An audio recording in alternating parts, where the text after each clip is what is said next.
The funeral home was suffocating, the air thick with whispers and the sharp scent of lilies. I stepped inside, my boots barely making a sound on the marble floor, but every pair of eyes turned to me.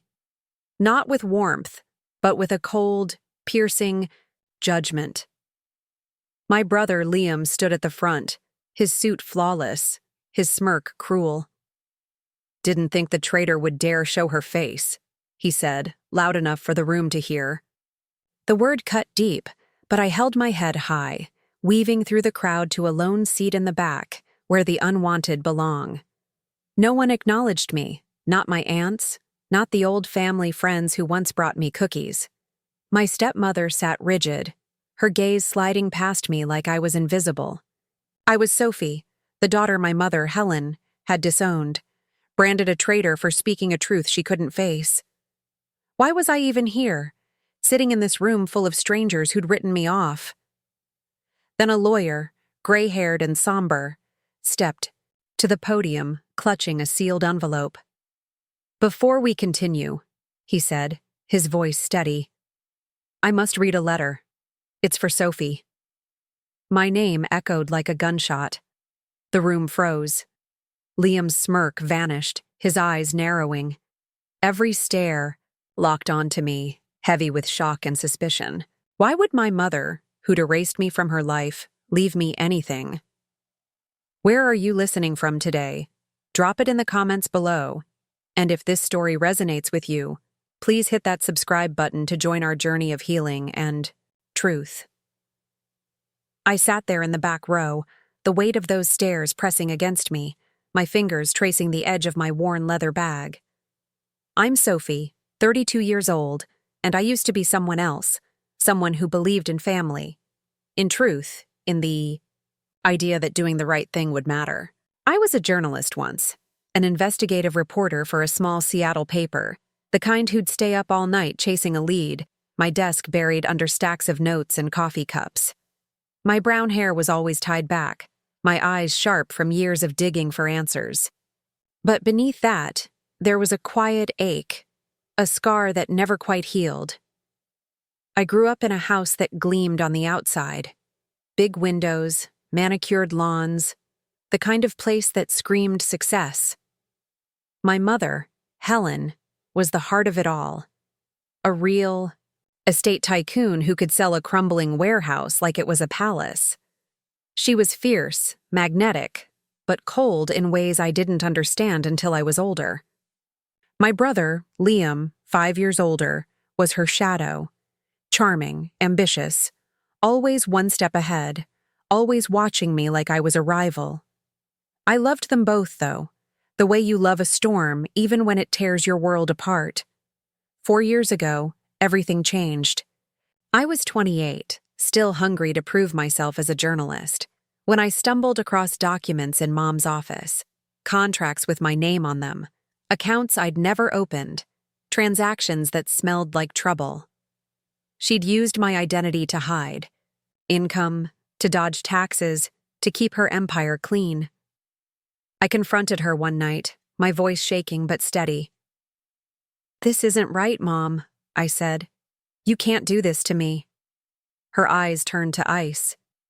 "You're going to ruin us," she snapped. "You're selfish, Sophie. Always have been." That night, my bags were on the porch, the door locked behind me. Liam made it worse. He spread stories, whispers to neighbors, half-truths to family, friends, that I'd been unraveling, that I'd seen a therapist once after a bad breakup and it meant I was unstable. By the time he was done, I wasn't Sophie, the reporter who'd won awards for exposing fraud. I was Sophie, the troubled daughter, the traitor who'd turned on her own blood. I lost my job soon after, the paper too nervous about the rumors to keep me. Seattle, the city I loved, became a place where every corner held a memory of rejection. Now, I lived alone in a tiny apartment, freelancing for scraps, my walls lined with books and regrets. I'd rebuilt what I could, but the hurt lingered, like a bruise you forget until you press it. I came to Mom's funeral not for forgiveness, not for closure, but because some part of me still wanted to say goodbye. Sitting there, with Liam's words echoing and that lawyer's voice naming me, I wondered if I'd made a mistake. But the envelope in his hand, the one with my name on it, felt like a thread pulling me back to a truth I'd buried long ago. The funeral home was a cathedral of silence, broken only by the rustle of programs and the faint hum of an organ somewhere in the distance. I sat in the back, my hands folded tightly in my lap, the leather of my bag creaking as I shifted. The lilies on the altar were too perfect, their white petals mocking the mess of grief and resentment in the room. Seattle's elite filled the pews, business partners, old friends, distant cousins, all dressed in black, all avoiding my gaze. I felt like a stain on their pristine world, the daughter who dared to break the family's polished facade. Liam stood near the casket, his presence commanding, his eyes scanning the crowd like a king surveying his court. At 35, he was everything Mom had wanted in a son: sharp, charismatic, ruthless. He caught my eye and smirked again, a flicker of triumph in his expression. "Don't make a scene, Sophie," he mouthed, his voice low but cutting, meant only for me. I didn't respond. I just stared at the floor, my heart pounding, wondering how we'd become strangers who shared the same blood. My stepmother, Diane, sat in the front row, her shoulders stiff, her face a mask of practiced sorrow. She hadn't looked at me since I walked in, not once. I remembered her from years ago, when she'd married Dad after Mom left him, always hovering on the edges of our family like she was waiting for an invitation. Now, she was the gatekeeper, and I was the outsider. The cousins I'd grown up with, the ones who'd once chased me through Mom's garden, whispered to each other, their glances sharp and fleeting. I was the traitor after all, the one who'd brought shame to the family name. I let my eyes drift to the small table beside Mom's casket, where a framed photo of her smiled back, all elegance and steel. Next to it was a silver ring, simple, but striking, one she'd always worn when signing her biggest deals. She used to say, "This ring means something's worth keeping." It gleamed under the soft light, a quiet reminder of her power. I stared at it, lost in thought, until I realized the minister was about to speak. But before he could, the lawyer cleared his throat, still holding that envelope. "There's a letter to be read first," he said again, his voice calm but firm. "From Helen, to her daughter Sophie." The room seemed to hold its breath. Liam's head snapped up, his jaw tightening. Diane's hands froze in her lap. I felt my nails dig into my palms, bracing for whatever came next. The lawyer unfolded the paper, his eyes scanning the words before he spoke. "To Sophie," he began, "if you're here, it means you've come despite everything. But I need the truth to be known. You betrayed this family when we needed you most. You turned your back on us, leaking our business secrets to rivals, nearly destroying everything I built. You chose yourself over us, and you left nothing but disgrace in your wake." The words hit like stones, each one heavier than the last. Whispers rippled through the pews, low and venomous. Someone coughed, another shifted in their seat. Liam leaned back, his smirk returning, satisfied. I didn't move, didn't blink. But inside, I was reeling. That wasn't the truth. I hadn't leaked anything. I'd found those documents, her documents, using my name to hide money, to cheat the system. I'd gone to her, begged her to stop, to fix it. And when she refused, I'd reported it. Not to hurt her, but to protect myself. But Liam had twisted the story, painted me as the villain, and Mom had believed him. Or maybe she'd wanted to. Looked at the table again, needing something to anchor me. The ring was gone. I blinked, certain I'd imagined it, but the spot where it had been was empty, just a bare stretch of velvet. My stomach twisted. Had someone taken it? Why? I forced myself to breathe, to focus on the lawyer, who was still standing there, his Expression unreadable. I thought back to that night 4 years ago, the one that broke everything. I'd stood in Mom's office, my hands shaking as I held those papers. "You used my name," I'd said, my voice barely above a whisper. "You made me part of your lies." She'd laughed, sharp and cold. "You're too naive, Sophie. This is how the world works." When I said I wouldn't stay silent, her face changed. "Get out," she'd said. "You're no daughter of mine." Liam had been there, watching from the doorway, his silence louder than her words. By morning, the locks were changed, and my life was gone. Now, here I was, in this room, with her words tearing me apart again. The lawyer folded the letter, his hand steady, but something in his eyes made me pause. He reached for another envelope, this one thicker, sealed with a red wax stamp. "This," he said, "is not the final document." The air shifted, like a storm was coming. Liam's smirk vanished. Diane leaned forward, her face pale. I held my breath, my heart pounding, knowing whatever came next would change everything. The room felt like it was tilting, the lawyer's words still ringing in my ears. "This is not the final document." I sat frozen, my hands clenched in my lap, the sting of my mother's letter, her accusation of betrayal, still burning in my chest. Liam's eyes were locked on the lawyer, his face a mask of barely contained fury. Diane, my stepmother, gripped the edge of her seat, her knuckles white. The whispers in the pews had stopped, replaced by a tense, expectant silence. Everyone was waiting, and I was bracing myself for another blow. The lawyer opened the new envelope, the red wax seal crumbling under his fingers. His voice was steady, deliberate, each word slicing through the air. "This is the final, legally binding will of Helen Carter, signed and notarized 1 week before her passing." He paused, glancing at me for the briefest moment, and I felt my heart stutter. "Sophie Carter is hereby named the sole beneficiary of Helen's personal trust and the majority shareholder of Carter Properties." The room erupted. Gasps, murmurs, a sharp clatter as Liam's pen slipped from his hand and hit the floor. I didn't move, didn't breathe, didn't dare believe it.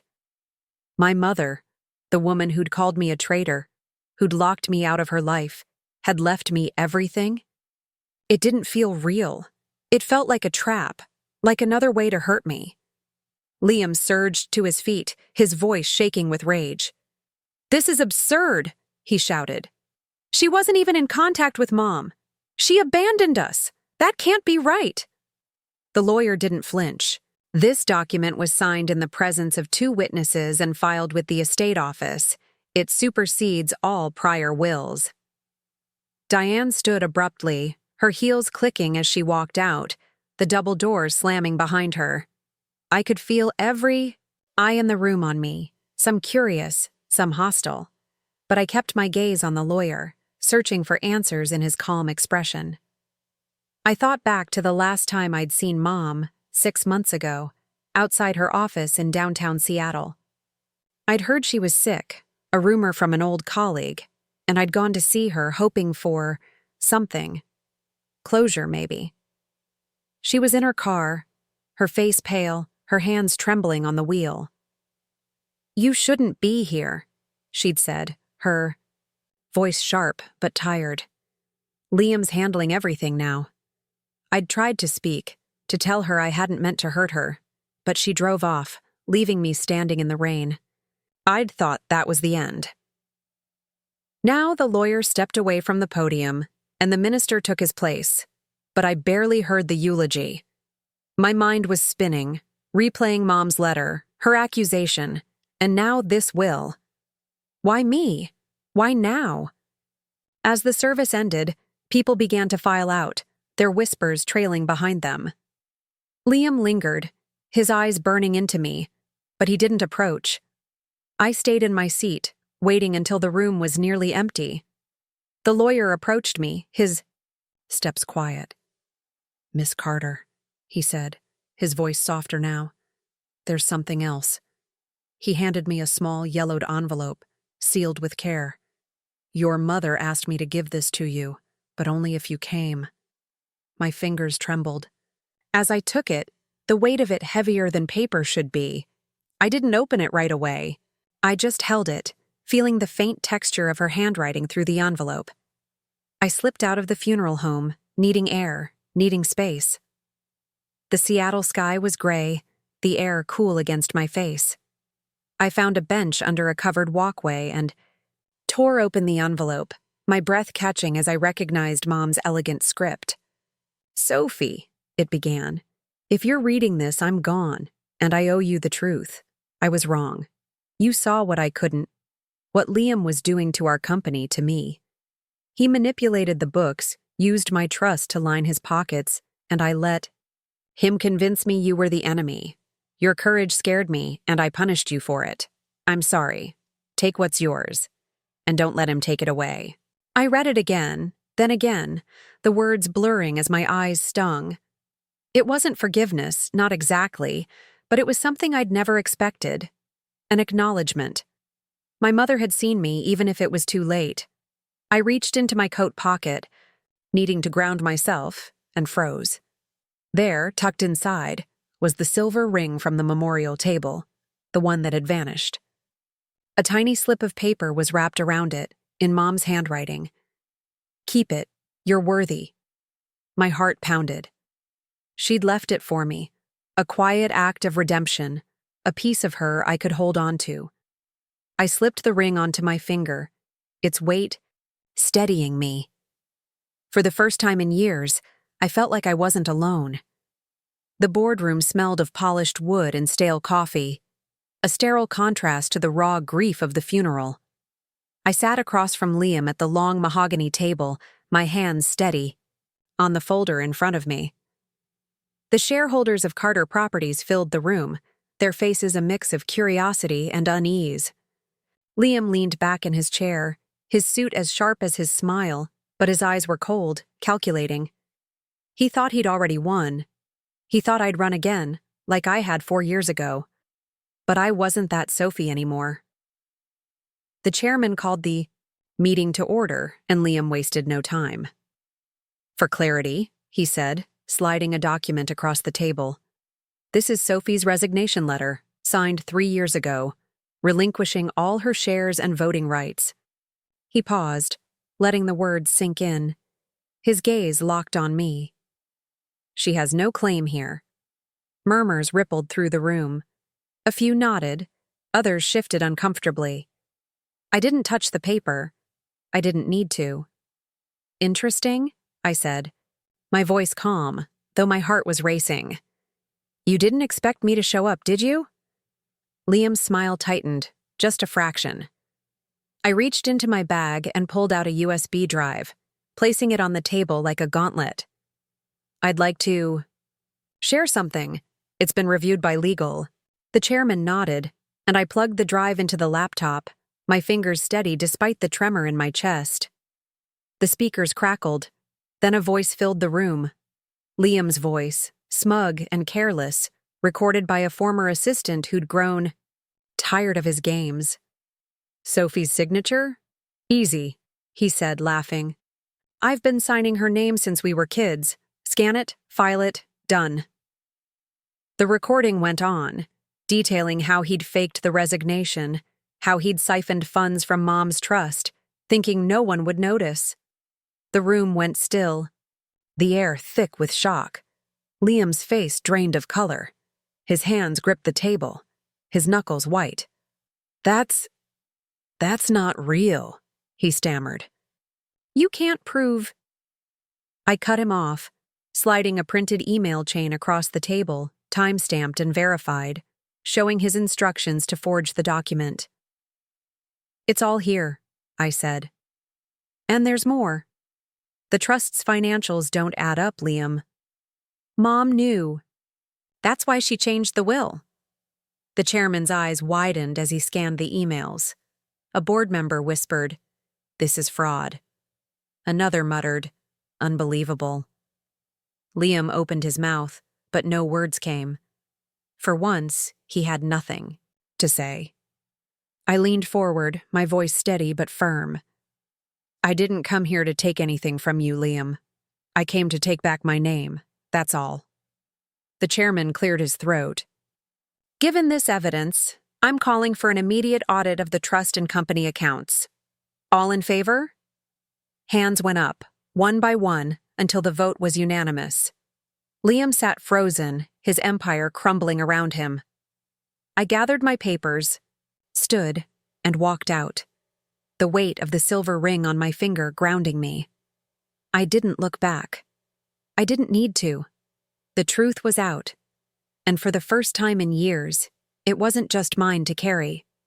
The days after the boardroom felt quieter, like the world had exhaled after holding its breath too long. I sat in my small Seattle apartment, the silver ring on my finger catching the morning light. The trust funds were mine now, but the money didn't feel like victory. It felt like a responsibility, a chance to build something new from the ashes of what I'd lost. I didn't want to be my mother hoarding wealth in a cold empire. I wanted to be Sophie, the woman who'd learned to stand again.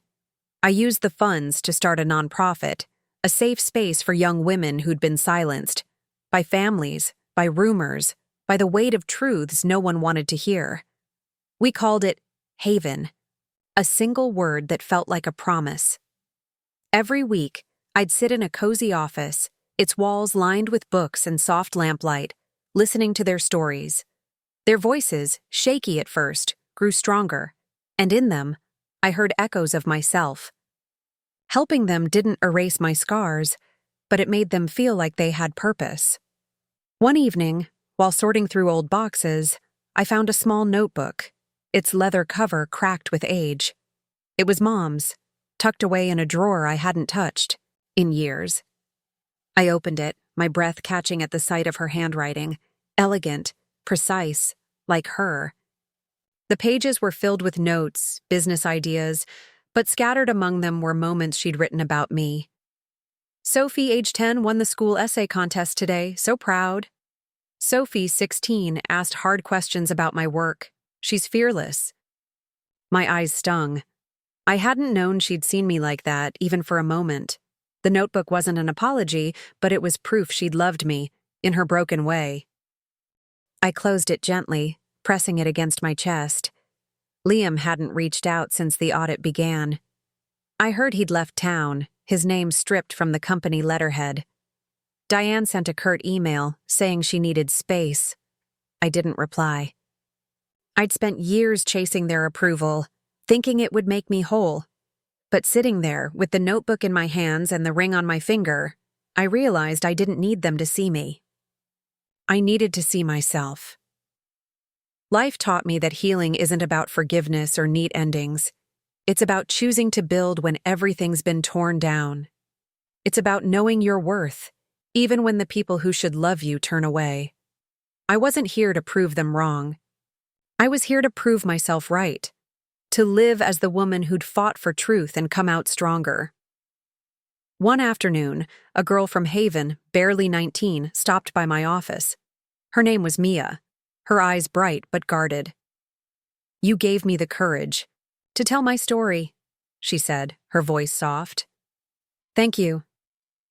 I smiled, my throat tight, and nodded. As she left, I looked out my window at the Seattle skyline, gray and steady. I wasn't the traitor anymore. I was Sophie, and that was enough.